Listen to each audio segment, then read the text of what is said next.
I went as far as getting you the paper from last year. This is the matric paper, okay, from 2025. It doesn't mean that just because they asked in 2025, they're not going to ask it to you now. It just means that they might ask it in any of the cycles. So if they don't ask it now, they might ask it in September. If they don't ask it in September, they're definitely asking it in December. So you might as well be prepared, because these people were not prepared based on the marks that I saw at this one particular school. All right, so I'm going to work through this as fast as possible because we already read the poem and I don't want this video to be longer than what it is already. But this is from last year. The reason why I'm putting it here is so that you can see that if you only do this, you're going to be fine. Okay, so let's quickly do it together. I'm going to type as fast as possible. All right, voltooi die volgende paragraaf deur 'n woord uit die gedigte gebruik. Okay. Die spreker spreek die wetenskaplikes in die gedig as julle en ons om aan te dui met wie gepraat word. Die woord in die gedig dui op die rede waarom wetenskap nie vir die spreker belangrik is nie. I have two answers there.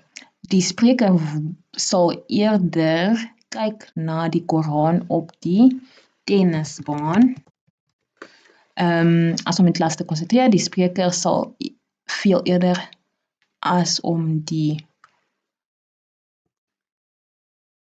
wetenskap, I don't know. Die spreker spreek die wetenskaplikes in die gedig as julle en ons.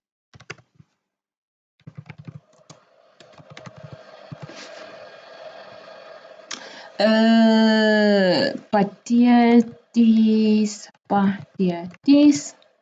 and also huiswerk, even though I don't like the way the question was asked. Okay, please ignore my typos. Number 1.1, number 9.1.2. Watter negatiewe inligting probeer die wetenskaplikes vir die mens in strofe 1 gee? Okay, I'll say vertel dat die son gaan inkrimp en verdwyn.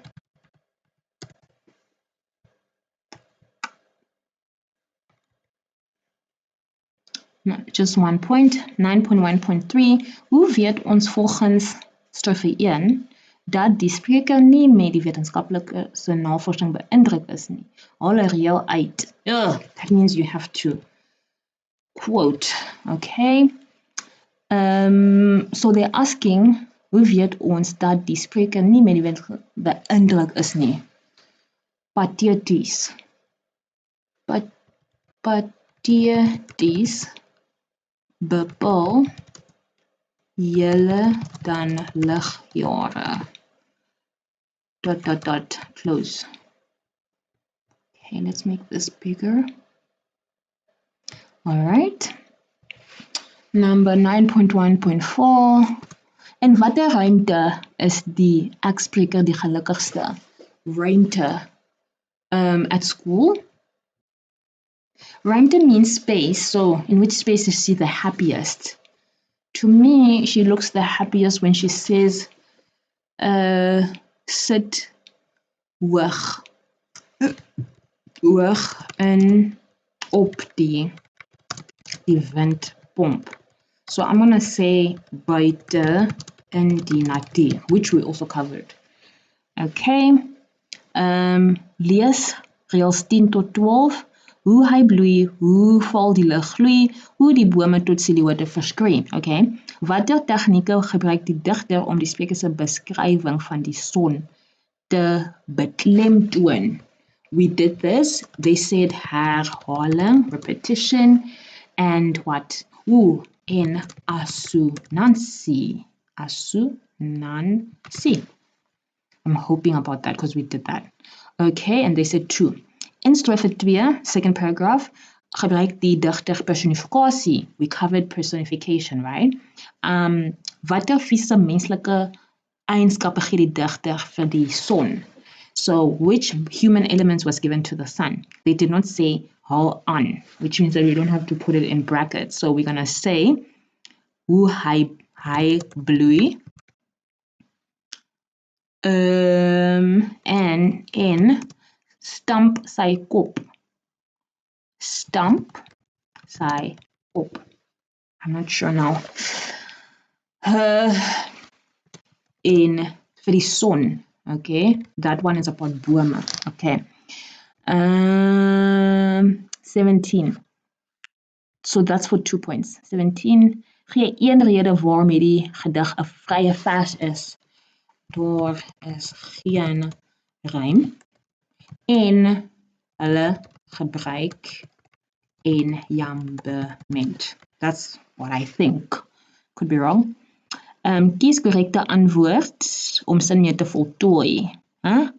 Kies die korrekte antwoord. Okay, skryf. Okay. In hierdie gedig kan die spreker se toon teenoor die wetenskaplikes as beskryf word. She hates them. So let's say respectful, opstandig, sarcasties, can't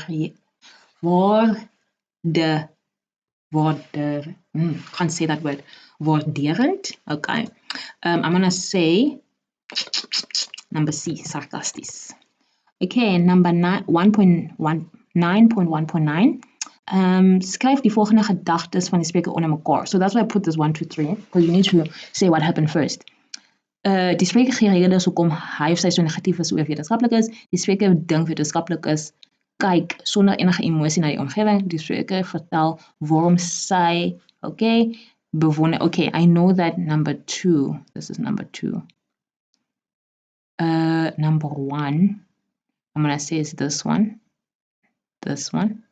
In number 3, she said, daarom my liewe meneere. So it's why she hates that. Okay, that's 3 there. And 4, she says why. That's just me, how I would do it in this 2 seconds. And it comes 4 points, guys. Oh, my word. Now I'm doubtful about this one. Anyway, number 10. Hoe slaag die digter daarin om die spreker se gedagtes met hoe slaag die digter, the poet, daarin om die spreker se gedagtes met wetenskap in verband te bring? What? Hoe slaag die digter daarin? Okay. I guess what they're asking is, how does the poet manage to relate the speaker's thoughts with science? So I'm going to say dichter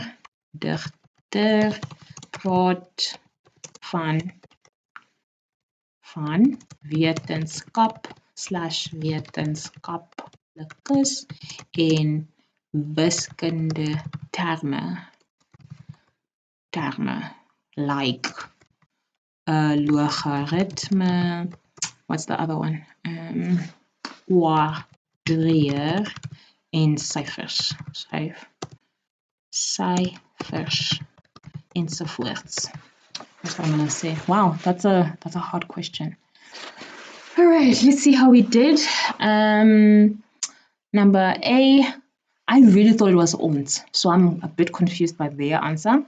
And number 2, patheties, we were right. Number 3, tennisbaan. Number 4, huiswerk. Okay. 9.1.2. Hulle vertel dat die son gaan inkrimp of verdwyn, which is the same as theirs. Number 1.9.3, patheties. And you must have put the aanhalingstekens, these things. Number 1.4, where is she the happiest? In die natuur, hoog op die windpomp, op 'n plaas. There we said that. Number 9.1.5, let's see, herhaling. There we said it. Assonansie, there. They also said personifikasie. They also said progressie, anything like that. Then number 9.1.6, hy bloei, because that's a human element, en stamp sy kop. Yay! And then number 1.1.7, why is it a free verse? Daar is geen vaste rympatroon nie, geen skema, I said daar was geen rym en hulle gebruik enjambement, which they didn't say, but it's 1 mark anyway. Number C, sarcasties. Number 9.1.9, die spreker dink wetenskaplik is. It's the one that we matched 1, 2, 3. So let's see if we got it right. So number 1 for them is spreker dink wetenskaplik is sonder emosie. There, which we said is the number 1. Then number 2, die spreker bewonder die natuur skoon. There's our number 2. Then die spreker vertel hoekom sy nie goed is in wetenskap nie. Number 3, there we got it right. And number 4, negatief. Yay, 4 marks. Okay, then 9.1.10. Digter praat van wetenskap of wetenskaplikes in wiskundige terme. They said die digter gebruik die woord wetenskap. Die digter gebruik woorde soos quadrieer, which is wetenskap. I said it's mathematics. Die digter gebruik wetenskaplike terme soos teleskoop, ligjare. They're basically saying how did the person use science to basically portray the person's feeling. How they were feeling, or how they are feeling about themselves or where they are, but using science, basically. All right, I think this is a good stopping point because I feel like this is too long already. But what I'm hoping is that you understood how easy it is to pick up these 18 marks, and you could also see where the double marks are. And these are things that you need to have learned prior. So herhaling, being able to identify personificasie, understanding like rhyming and things like that. And then you see like this thing in order, I'm surprised that it's here. I feel like it's easy marks, but it also speaks to your preparation, because if you prepared well, you'll know the logical way that the poem is organized. This one is a hit or a miss in terms of whether you're going to get it or not. These words, it's about you understanding the poem once again for you to be able to fill in the missing words. And I would say these ones, you have to understand the poem to answer them. So this is literally 18 marks that you could have picked up. And this is very important because even if you, let's say out of the 2 poems that they ask you, you know one very well and you attempt the other one, you will still pass with flying colors because you would have understood the one really well. But if you don't understand like poem terms and all of these other things, and you also don't understand the poems themselves, that's crazy. At least if you understand the elements of a poem and you know how to analyze, you can still get away with analyzing it live, like in the test. You wouldn't have enough time to understand the depth of it, but you wouldn't fail. And that's why I wanted to do this poem. So I really hope that this was an eye-opener and that it helps you. All right. If you have a few seconds, please take time to quickly subscribe and let me know what you want me to analyze next. All right. Thank you for watching. Bye.